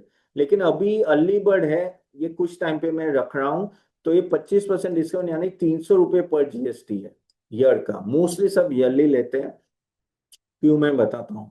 जब 1 साल के बाद रिन्यूअल आएगा आपकी फी यही रहेगी, उस टाइम पे डिस्काउंट तो लगेगा। लेकिन अगर ये फी समझ लो, आपने, मैंने इसको 1,000 कर दिया, ठीक है, कुछ टाइम बाद, यानी समझ लो 15 दिन के बाद मैंने 1,000 कर दिया, या 10 दिन के बाद, जो मैं बढ़ाने वाला हूँ, तो 1,000 हो गया, तो फिर आपकी 1,000 रुपये चार्ज हो। ओके, लेकिन एक बार फिक्स हो गई तो हो गई, तो फिर आप मेरे साथ 10 साल रहोगे, आपकी फी यही रहेगी, यानी बहुत ही नॉमिनल चार्जेस में ये रहेगी। ओके, तो दैट इज द बेनिफिट, इसलिए सब लोग ईयरली लेते हैं, क्वार्टरली में फिर ये रहेगी। Okay, got it. So this is what is that currently. अभी मैं आपको, क्यों ये इंपॉर्टेंट है आपके लिए, क्योंकि ये नहीं होता है ना तो आपको पता ही नहीं होता है कि आप कितने स्टॉक्स लेते जाते हो। इनिशियली आपने थोड़े स्टॉक बाय किए, 4-5 स्टॉक बाय किए, फिर किसी जी बिजनेस में देखा तो और एक बाय किया, बीच में तपन का वीडियो देख लिया था, तपन ने बोला तो वो बाय कर लिया, फिर वापस एनबीसी आवास में कोई तो बाय कर लो, फ्रेंड्स ने बोला बाय कर, ऐसे ऐसे करके आपके पास 50 से 80 स्टॉक हो जाते हैं या 40 हो जाए। एग्री और not, then just have before agree. तो ये जो आप बाय करते हैं ना, वो रैंडम पिकिंग होता है, कोई साइंस नहीं। अगर आपका पोर्टफोलियो काम नहीं कर रहा है, one of the main reason, क्योंकि आपका पोर्टफोलियो स्ट्रक्चर नहीं है। किसने और ये मैं, आप लिख के लिखलाए तो लिख लो, it's not stock picking which will make a big wealth for you, it is your portfolio structuring. कितनी साइजिंग कर रहे हो, किस स्टॉक में आपने कितना पैसा, जैसे फॉर एग्जांपल बहुत ही अच्छा स्टॉक है, फॉर एग्जाम्पल बजाज फाइनेंस आपने 15 साल से रखा हुआ है, लेकिन आपने डाले थे सिर्फ 2,000 रुपए। तो चलो वो 2,000 के शायद अभी 1 लाख 2 लाख हो गया होगा, लेकिन समझ लो आपने लाख डाले होते तो आपकी लाइफ बन जाती ना। लेकिन आपको पता ही नहीं था इसमें पोजीशन साइजिंग कितना है। एग्री और not, just what I am trying to say. तो कितना डालना है वो भी इंपॉर्टेंट होता है। अच्छा स्टॉक है लेकिन कम डाला तो उससे फायदा क्या है? कोई फायदा नहीं है। अच्छा स्टॉक है और लेकिन उसमें ज्यादा डाला तो आपका कंपाउंडिंग है। तो you have to understand all this, और वहां हम लोग हेल्प करेंगे। तो पोजीशन साइजिंग नहीं होती है आपकी। कभी ना कभी आप ऐसे निकल जाते हो कि यार चलो यार ये तो वॉर लग रहा है, ये ईरान तो गया, साथ में तेल ऊपर जाएगा, प्रॉब्लम है, निकल जाओ। कल जाके बेच दिया आपने, मार्केट नीचे और आपने बेच दिया, वो भी इमोशनल एक्सिट है। यहाँ क्या होगा, मैं सेल ट्रिगर ही नहीं करूंगा, तो आप सेल ही नहीं करोगे। तब आप मुझ पे रिलाई करो ना, भाई तपन का मैसेज आया है, नहीं तपन ने तो बोला नहीं है सेल करना, बस तो नहीं करना है, खत्म बात। देखो, आप हर जगह एक्सपर्ट नहीं बन सकते ना। अगर आपको बुखार है, 2-3 दिन बुखार है, तो आप दवाई लेते हो, तीसरे दिन डॉक्टर पास जाते हो, डॉक्टर फिर बोलता है ये दवाई ले, तो ले, आप लेते हो, और फिर देखते हो 2 दिन बाद मैं ठीक हो गया। तो वैसे ही हर जगह एक्सपर्ट का मामला है गाइस। आप खुद एक्सपर्ट बनने जाओगे ना, कभी कभी वो आपके, अगर आपका पोर्टफोलियो गाइस इतने साल में ठीक नहीं हुआ, आप गलत जा रहे हो। एक्सेप्ट करो उतना आपके लिए अच्छा है। एक्सेप्ट नहीं करोगे कि आप गलत जा रहे हो, तो आप वही चीज में घूमते रहोगे और आपका पोर्टफोलियो कभी नहीं सुधरेगा। ठीक है, आप कभी रीबैलेंस ही नहीं करते भाई। कितनी बार मैंने बोला है, मैं देखो, मैं सच बोल रहा हूँ, मैं हजारों पोर्टफोलियो रिव्यू किए। मैंने और मेरी फैमिली ने 50,000 से ज्यादा क्लाइंट हैंडल किए। मेरे पापा ट्रेडिशनल ब्रोकर है, मेरी पूरी फैमिली में सब ट्रेडिशनल ब्रोकर है। अभी भी मेरे भाई और उन सबके पास एनएससी कार्ड्स है। यानी मैं गुजराती हूँ, यानी कहते हैं ना, पूरा बाजार है ना, पूरा मेरे खून में दौड़ता है। मेरे पापा, मेरे अंकल, सब सब स्टॉक मार्केट में ही है। एक चीज मैंने देखी है, लोग लॉस बुक नहीं कर पाते। लोग लॉस बुक नहीं करते, कितना भी बोल दो। मेरे पास कितने पोर्टफोलियो आते हैं, 100 स्टॉक होते हैं, 50, मैं उनको भेजता हूँ कि यार ये निकालो, ये रखो। 1 साल बाद देखो, उसमें से 2 निकाले होंगे, 5 निकाले, 10 निकाले, बाकी सर मैं राह देख रहा था ऊपर आने में। कितने लाइक ऐसा होता है, then just time me in the chat box, यानी आप निकालते नहीं। ये आपको पोर्टफोलियो को कील करना है। ऐसा नहीं आपको नॉलेज नहीं है, आपको नॉलेज है, लेकिन कहीं ना कहीं वो लॉस बुक नहीं कर पाते। वो लॉस बुक जब नहीं करते हो ना, आपका पोर्टफोलियो कभी नहीं सुधरता। ये रीबैलेंसिंग हैबिट आपके लिए बहुत इंपॉर्टेंट है। जो खराब है सो है, आपके बोलने से, आपके सोचने से अच्छा नहीं होगा।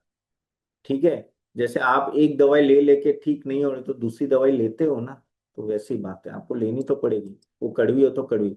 ओवर कॉन्सेंट्रेशन कुछ स्टॉक में एवरेज करते ही जाते और वो बढ़ जाता है, तो बहुत सारी दिक्कतें होती है जो यहाँ सॉल्व होती है। यहाँ क्या होगा कि हम लोग सिटी अर्निंग में जो अर्निंग ग्रोथ पे फोकस है वो रखेंगे। अगर कुछ नहीं हो रहा है तो उसको निकाल देंगे। Quality business, risk management, allocation होगा, डाइवर्सिफिकेशन, डिसिप्लिन होगा, ओके, वैल्यूएशन अवेयरनेस होगा, और लॉन्ग टर्म कंपाउंडिंग, ये सब होगा। हाँ, और रमेश ये क्या है, ये 300 रुपए जो छोटी फी, वो सिस्टम इंटीग्रेशन के लिए, वो मुझे करनी पड़ेगी, क्योंकि फ्री में नहीं होता ना आपका ब्रोकिंग से इंक्रीज, तो सिस्टम को तो मुझे पे करना पड़ेगा ना, प्लेटफॉर्म को पे करना पड़ेगा। That's why this small fees is charge. Otherwise portfolio तो लिटरली फ्री है आपके लिए, ये इंटीग्रेशन का ज्यादा है। ओके, लॉन्ग टर्म कंपाउंडिंग के लिए। ठीक है, अभी ये म्यूचुअल फंड और सिटी अर्निंग कंपाउंडर्स में क्या डिफरेंस है? म्यूचुअल फंड में क्या होता है कि आप यूनिट्स पे करते हो, या आप स्टॉक्स ओन करते हो। वहां एक्सपेंस रेशियो हर साल 2% वो चार्ज करता है, 1.5 से 2%। ओके, और यहाँ फिक्स सब्सक्रिप्शन होता है। यानी आपने 4, 4,500, 300 रुपये पर मंथ, यानी 3,500 प्लस जीएसटी, 4,200 के आसपास होगा। वो बस, खत्म बात। ओके, वहां अगर आपका 1 करोड़ का पोर्टफोलियो होगा ना, आप 1.5 से 2 लाख रुपए ऐसे ही वो फीस ले जाते हैं हर साल। यहाँ मैनेजमेंट कंट्रोल चेंज कर, वो खुद ही करता है, यहाँ आपका अप्रूवल के बिना चेंज नहीं होगा। वहां रीबैलेंसिंग वो खुद कर लेते हैं, यहाँ 1 क्लिक ऑफ बटन होगा। वहां इंडिविजुअल स्टॉक नहीं सेल करते। यहाँ एक चीज है गाइस, आपका पोर्टफोलियो है, आपका स्टॉक है, कल उठ के रमेश जी को जरूरत, रामदास जी को पैसे की जरूरत है तो वो कोई ना कोई स्टॉक बेच सकते हैं, मुझे पूछने की जरूरत नहीं है। मैं कंट्रोल नहीं कर रहा हूँ आपका डीमेट अकाउंट। ओके, तो आप पूरे कंट्रोल में हैं। मैं आपका डीमेट अकाउंट देख नहीं पाऊंगा। आपके पास पहले 50 स्टॉक है तो वो होंगे। अभी जो मैं आपको पोर्टफोलियो दे रहा हूँ वो 12 स्टॉक है या 15 स्टॉक है, जो भी मैं उसको मैनेज कर रहा हूँ, और वो भी मैं मेरे एंड से मैनेज कर रहा हूँ। आप उसमें से आप एग्जीक्यूट करके आपके पास कितने आए वो मुझे नहीं पता चलेगा। ओके, आपने रीबैलेंस किया नहीं किया वो मुझे पता नहीं चलेगा, वो पूरा आपके कंट्रोल में। ठीक है, I can not trade for you. इसलिए बीच में अप्रूवल आता है कि आपको अप्रूव करना पड़ेगा तभी वो सिस्टम में बाय होगा। ओके, आप ही होल्डिंग है उनका, तो आपको लगा नहीं यार तपन, मजा नहीं आ रहा है तेरे पोर्टफोलियो में, मुझे इसमें से ये 3 स्टॉक बेच देना, बेच दो। पैसे की जरूरत है, बेच दो। ठीक है, यार बोलते हो तपन ये प्रॉफिट बहुत अच्छा हो गया है, मुझे बेचना है आपके स्टॉक में, तो बेच दो, मुझे पूछने की कोई जरूरत नहीं है। आप कभी भी एग्जिट कर सकते हो। ठीक है, अगेन आप क्या नए स्टॉक्स ले सकते हो अदर देन दिस पोर्टफोलियो, आप अपने डीमेट अकाउंट में आपको नए स्टॉक लेने हैं तो लीजिए, कोई दिक्कत नहीं है। आप कभी भी सेल कीजिए, कभी भी, मेरी परमिशन की जरूरत नहीं है। और जो स्ट्रक्चर है वो इंटेक्ट रखेंगे तो बेटर है, लेकिन वो फॉलो करे तो आपके लिए अच्छा है। अगेन, रीबैलेंस कैसा होगा, रीबैलेंसेस कैसे होगा, हम लोग पोर्टफोलियो रिव्यू करेंगे हर क्वार्टर इन ऑल दैट। फिर हम एक कहते हैं ना कि कुछ भी चेंज है तो हम लोग अलर्ट भेजेंगे आपको, प्रोवाइडेड आपने अपना डीमेट अकाउंट लिंक किया है। अगर नहीं करोगे तो नहीं होगा ही। आप सिर्फ पोर्टफोलियो देखना चाहे तो देख सकते हो। अगर लिंक करते हो और अलर्ट आता है और आप बोलोगे हाँ अप्रूव, कि मैंने जैसे मैंने बोला टाटा पावर निकाल के रिलायंस लेना है, ओके, सो वो आपके डीमेट अकाउंट में चेंज हो जाएगा। ठीक है, तो दैट इज द बेनिफिट। अभी अगर आपने, आपसे गलती से वो अलर्ट देखा नहीं या व्हाट्सएप देखा नहीं, 3-4 दिन बाद वापिस अलर्ट आएगा कि भाई तपन दोषी ने ये बोला था कि आपको ये करना है, तो वो आपको वापिस आपको अलर्ट आएगा। Do you think it will be helpful then just app H for helpful? यानी आपको अलर्ट्स आते रहेंगे कि ये चेंज करना है पोर्टफोलियो में। ओके, तो वो आपको मिलता रहेगा, तो that is the one of the biggest benefit you are getting here. ठीक है, आप नहीं करोगे तो नहीं होगा। Okay, so that is what you have to approve and that will happen. Okay, Chandrashekhar, एक स्मॉल केस से 2 डीमेट अकाउंट लिंक नहीं होते, एक से एक ही लिंक हो। 2 डीमेट अकाउंट नहीं लेंगे। आपके गाइस कोई क्वेश्चन है तो जरूर आप पूछ सकते हो। ओके, टोटल फी मैंने जैसे बोला 3,500 प्लस जीएसटी यानी 4,200 समथिंग आएगा रामदास जी, पूरे साल का, पूरे साल का। आप कभी भी लमसम कर सकते हो गाइस। जैसे आज कल मार्केट गिरेगा, ये जिस तरह का बिहेवियर है, आपको लगे यार 1-2 दिन में मुझे पैसे डालने हैं, अब अभी से कल ही डालने, तो अभी से डाल के रख दो। और आपके यानी कैसे होगा इसमें बताता हूं। आप जैसे अभी जो डीमेट अकाउंट ऑपरेट करते हो, जैसे फॉर एग्जांपल आपका जरोधा का अकाउंट है, आप जिस तरह से अभी डेबिट होता है वैसे ही डेबिट होगा, कोई चेंज नहीं है। आपको अपने ट्रेडिंग अकाउंट में पैसे रखने हैं, या तो आपके बैंक में रखने हैं, अगर आपका ट्रिनिटी अकाउंट है यानी बैंक से लिंक है तो बैंक में रखो, या तो अपने अकाउंट में ट्रांसफर करके रख दो, वो अपने आप एग्जीक्यूट हो जाएगा। सो लमसम कभी भी डाल सकते हो। अभी समझ लो, क्या आपको हर महीने ये लमसम रखना है? नहीं। अगर आप एसआईपी करते हो, एसआईपी का ऑप्शन होता है कि हर महीने समझ लो आपको 50,000 डालने, मिनिमम 50,000 पकड़ के चलो, तो 50,000 हर महीने रखने पड़ेंगे आपके डीमेट अकाउंट में, ट्रेडिंग अकाउंट में। अगर आप बोलेंगे नहीं मुझे एसआईपी नहीं करनी, तो बस अभी रखो। फिर 1 महीने बाद या 3 महीने बाद आपके पास लाख रुपए आए और मार्केट गिर गया, ऐसा ही कुछ इवेंट हुआ, तब डाल दो। आपको सिर्फ जाके बटन दबाना है और वही पोर्टफोलियो के एलोकेशन में वो पैसे हो जाएंगे। अभी आपने एसआईपी किया, आप बोलोगे नहीं नहीं यार एसआईपी मुझे ये तारीख को नहीं, दूसरे तारीख में करनी, मैंने 5 तारीख बोला था, अभी 10 तारीख चेंज कर सकते हो। मैंने 50,000 की एसआईपी बोली थी, नहीं मुझे लाख की करनी, तो वो भी चेंज कर सकते हो। लेकिन मिनिमम आपको वहां दिखेगा कितना मिनिमम है, 45,000 to 50,000 की अमाउंट से ही वो ट्रांजेक्शन एग्जीक्यूट होगा। Okay, I got it your point, you got my point. उसमें मिनिमम, अभी आप बोलोगे तब पर क्यों 45,000 50,000, क्यों 10,000 रुपए नहीं? देखिए क्या होता है, मैं बताता हूँ। जैसे फॉर एग्जाम्पल मेरे पास 10 स्टॉक है, मैंने दिए। अब 2 स्टॉक का मैंने फॉर एग्जाम्पल इक्वल वेट दिया है, उसमें से एक स्टॉक 5,000 रुपए का है। तो कोई तो उसको 5,000 का एक तो लेना पड़ेगा ना, इसलिए 5,000 इंटू 10 50,000 हो जाता है। कभी भी कोई स्टॉक आधा नहीं ले सकते एलोकेशन में, इसलिए फुल एलोकेशन करना पड़ता है ना, इसलिए वो हो जाता है। ओके, समझ गया? तो वो आपको investment 50,000 per month is an investment Ramdas ji. Okay, that is an investment, not my fee is simple. My fee is 3,600 plus GST.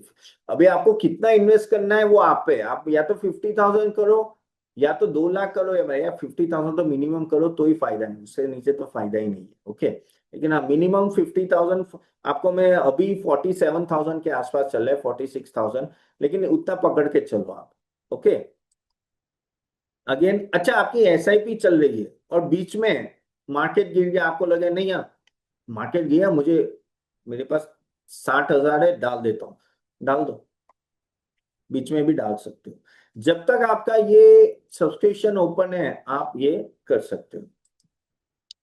Pause कभी भी कर सकते हो, कभी भी निकलना है निकल जाओ, स्टॉप कभी भी करना है कर जाओ।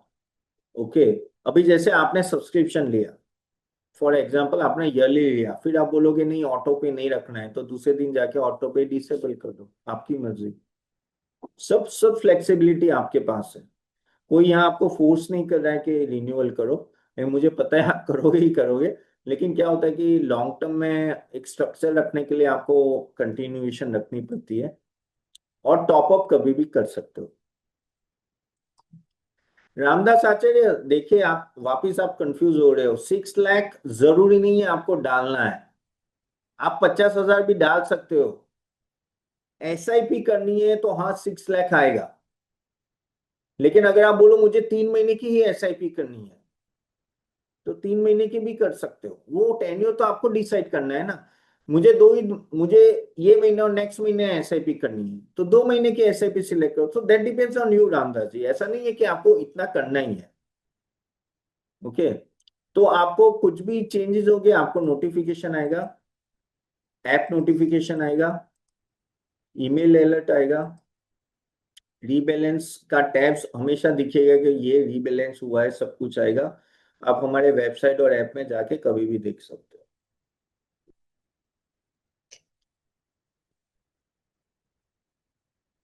और कम्युनिकेशन है, FAQ, can I see portfolio से, यानी आप अगर डीमेट अकाउंट नहीं लिंक करते हो, क्या मैं पोर्टफोलियो में देख सकता हूँ? हाँ देख सकते हो। हाँ बलदेव जी, वही तो मैं बोल रहा हूँ कि बलदेव लादा पूछे can I subscribe without linking my demat account? Yes, आप सिर्फ सब्सक्राइब कर लो। और फॉर एग्जाम्पल बलदेव जी आप बोलोगे नहीं मुझे 1 महीना देखना है, आप मेरा पोर्टफोलियो डायरेक्टली जैसे सब्सक्राइब करोगे वो तो देख ही पाओगे। फिर 2 महीने बाद लगे कि चलो यार लिंक कर लेता हूँ, तो 2 महीने बाद लिंक करो। करेक्ट, तो वो आप पे है। अच्छा, आप लोगों को लगता है क्या मैं अभी सब्सक्राइब करूँ तो मुझे कल के कल इन्वेस्ट करना है? नहीं, वो आप पे है कि आपको कब इन्वेस्ट करना है। आप पोर्टफोलियो देख लो, अभी सिर्फ पोर्टफोलियो देख लो, कल कुछ उसमें से बोलोगे नहीं मैं तपन तेरा पोर्टफोलियो देख लेता हूँ, कल मुझे उसमें से 2-3 स्टॉक लेने हैं वो मैं ले लूंगा, तो वो भी कर सकते हो। तो फ्लेक्सिबिलिटी आप पे है। हाँ पंकज जी, अभी जो मैंने स्टॉक रेकमेंड किए हैं, फॉर एग्जांपल मैंने कोई रीबैलेंस कर दिया, 2 महीने बाद मैंने बोला ये स्टॉक निकाल के ये स्टॉक लो, तो पोर्टफोलियो तो चेंज होगा ना। तो अगर 3 महीने बाद अगर आपकी कोई लमसम डालते हो, तो नया जो पोर्टफोलियो बनेगा, वो जो 1-2 स्टॉक चेंज हो वो नए स्टॉक में होगा। क्लियर पंकज देंजर साहब, सीफो क्लियर? तो आपको डीमेट अकाउंट लिंक नहीं करना है तो नहीं कर सकते, ठीक है? Can you see my demat account? मैं आपका डीमेट अकाउंट नहीं चेक कर सकता। Can I skip rebalance? Yes आप कर सकते हो, रीबैलेंस स्किप कर सकते हो। Can I invest extra any time? Any time can invest. Where can I see the portfolio? Ramdas ji आपको हमारी वेबसाइट में जाके देखना पड़ेगा, मैं लिंक दे दूंगा, वहां लॉग इन करके आपको पूरा दिख जाएगा, ठीक है?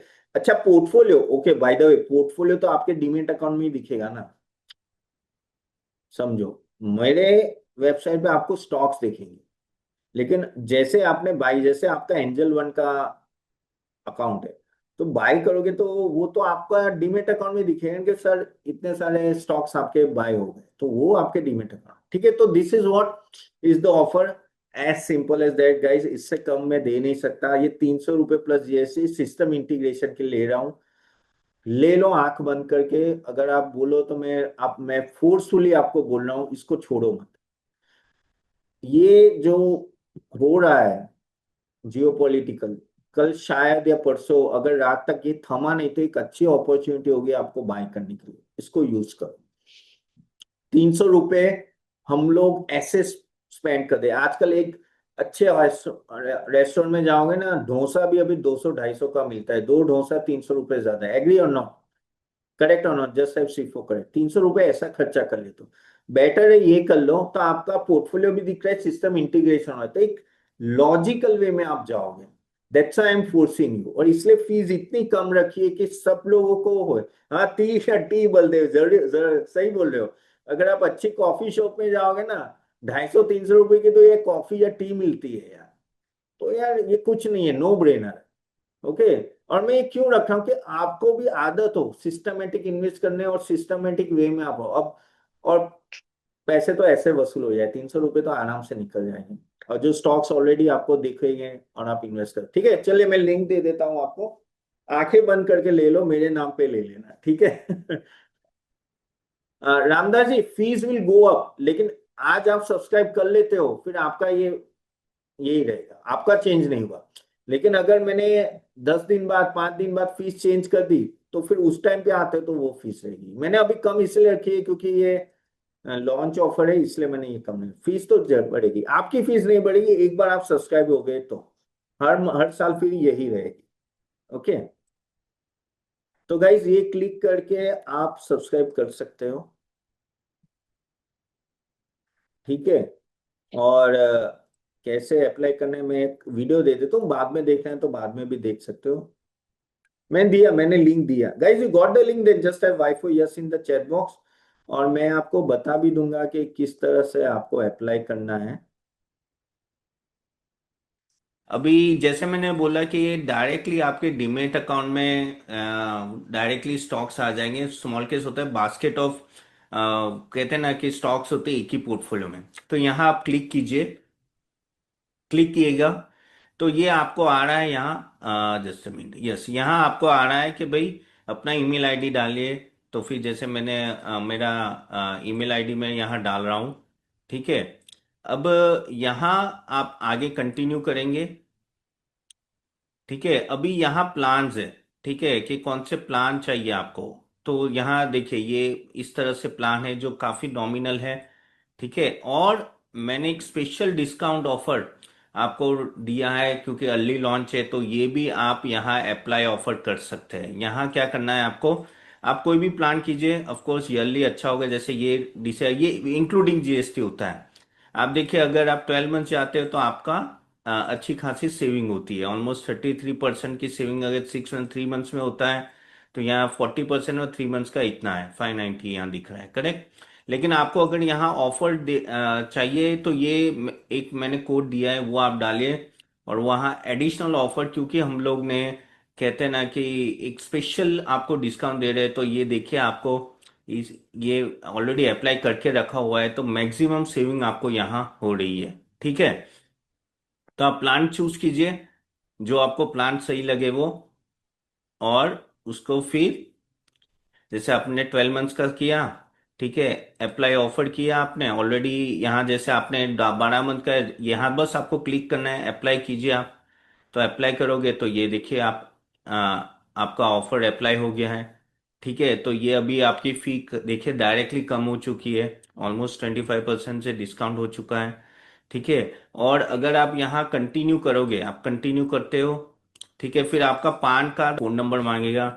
तो जैसे मैं अपना डालता हूँ कि ये क्या किसके लिए, ये है बेसिकली हमारे कहते हैं ना कि हर एक बंदे को जो भी हमें ज्वाइन करता है उसको केवाईसी करना कंपलसरी है, ठीक है।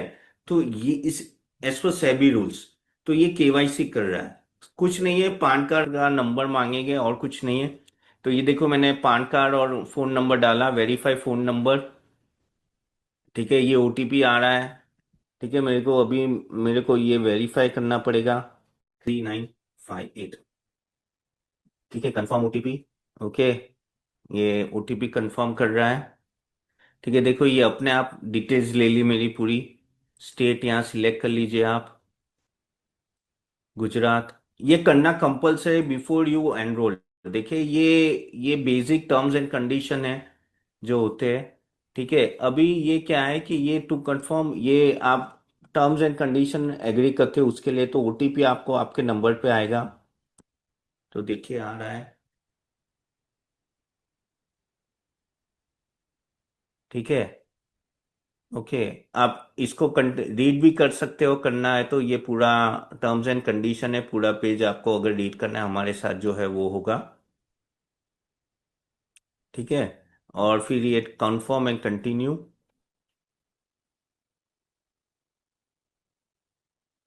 ओके, और सिमिलर न्यू कार्ड है, नेट बैंकिंग है, आप कुछ भी कर सकते हो। और जैसे मैंने बोला कि आपको क्यूआर कोड से करना है तो आप क्यूआर कोड से भी कर सकते हो। स्कैन हो गया और ये पेमेंट भी हो गया।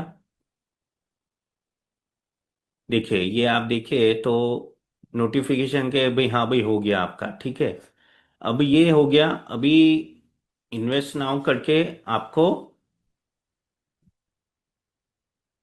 जाना है लीव। देखिए आपका ये कीजिए, तो अब इन्वेस्ट नाउ कीजिए। अब आपको है ना अपने कहते हैं ब्रोकिंग अकाउंट से आपको सिंक करना है। तो ब्रोकिंग अकाउंट से अब मेरा क्या है कि कोटक सिक्योरिटी से, वैसे आपको अपना सिलेक्ट करना पड़ेगा जो भी आपका ब्रोकिंग फर्म है। ब्रोकिंग तो उसको कंटिन्यू कीजिए, वो आप अपना ब्रोकिंग का अकाउंट जो भी है, कोटक में है, आईसीआईसीआई है, जरोदा जहां भी है उससे आप कीजिएगा। अभी आप देखिए ये अभी कोटक नियो में जा रहा है। ठीक है, और यहां से फिर मैं जैसे एंटर आईडी पासवर्ड मैं अपना डीमेट अकाउंट का डालूंगा वो लिंक हो जाएगा। वापिस मैं बता रहा हूँ कि यहाँ आपको ब्रोकिंग अकाउंट को लिंक करना जरूरी है अगर आप ऑटोमेटिक अपने अकाउंट में डेबिट चाहते हो और अपने आप डीमेट अकाउंट में शेयर्स आ जाए तो। ठीक है, नहीं तो आप वहां जाके शेयर्स तो देख ही सकते हो। ठीक है, तो जैसे मैं यहाँ करता हूँ। ठीक है, पासवर्ड डालता हूँ। तो देखिए ये मैं लॉग इन हो गया मेरे कोटक के अकाउंट में। ठीक है, अब आप यहाँ देखिए, आप लॉग इन टू कंटिन्यू। अब देखिए यहाँ आता है कि आपको किस तरह से करना है, वन टाइम करना है या आपको एसआईपी करनी है। तो आपको वन टाइम प्लस एसआईपी करनी है तो ये भी सिलेक्ट करते हो, अगर वन टाइम करना है तो वन टाइम कीजिए। अगर जैसे यहाँ मैं वन टाइम करता हूँ तो भाई ये शेयर्स है, इसको लगेगा कंफर्म डिटेल्स। ठीक है, ये मिनिमम अमाउंट यहाँ आ जाएगी। ओके, और फिर आपको यहाँ कंफर्म डिटेल्स करनी है। जैसे ही आप कंफर्म डिटेल्स करते हो, ठीक है, तो कोई इतना बैलेंस आपको यहाँ ऐड करना है वो बताएगा। अगर आपके पास है तो ऑलरेडी वो डेबिट हो जाएगा, ऐड ये करेंगे अपने। अब मेरा क्या होगा कि यहाँ ऑलरेडी कोटक अकाउंट से लिंक है तो वो अपने आप ऐड हो जाएगा। बट कहने का तात्पर्य ये है कि आपको इस तरह से बेसिकली आप अपना कोटक का अकाउंट यानी आपका जो ब्रोकिंग अकाउंट है वो भी आप लिंक कर सकते हो। सो दिस वे, इन अ वे आप अपने कोटक अकाउंट हो या ब्रोकिंग अकाउंट जो भी है वो लिंक कर दीजिएगा। उससे फायदा ये होगा कि अगर आप एसआईपी करते हो तो हर महीने ये डिडक्ट होगा, और अगर आप वन टाइम करते हो तो वन टाइम में भी कर सकते हो। ऑफ कोर्स मिनिमम यहाँ जो अमाउंट है, यहाँ जैसे 44,000 है उतनी अमाउंट होनी चाहिए। So this is how the small case will work. पहले आपको पेमेंट करके स्मॉल केस बाय करना है, या तो आप स्मॉल केस में लॉग इन करके भी आप इसको बाय कर सकते हो। ठीक है, तो आप पहले पहले बाय कर दीजिए, फिर उसको अपने अकाउंट से लिंक कर दीजिए डीमेट अकाउंट से, फिर उस तरह से आपका नो डेबिट होते जाएगा। तो बहुत प्रोसेस सिंपल है। मैं हमारी टीम के मेंबर्स की डिटेल भी दे दूंगा, फोन नंबर, अगर कोई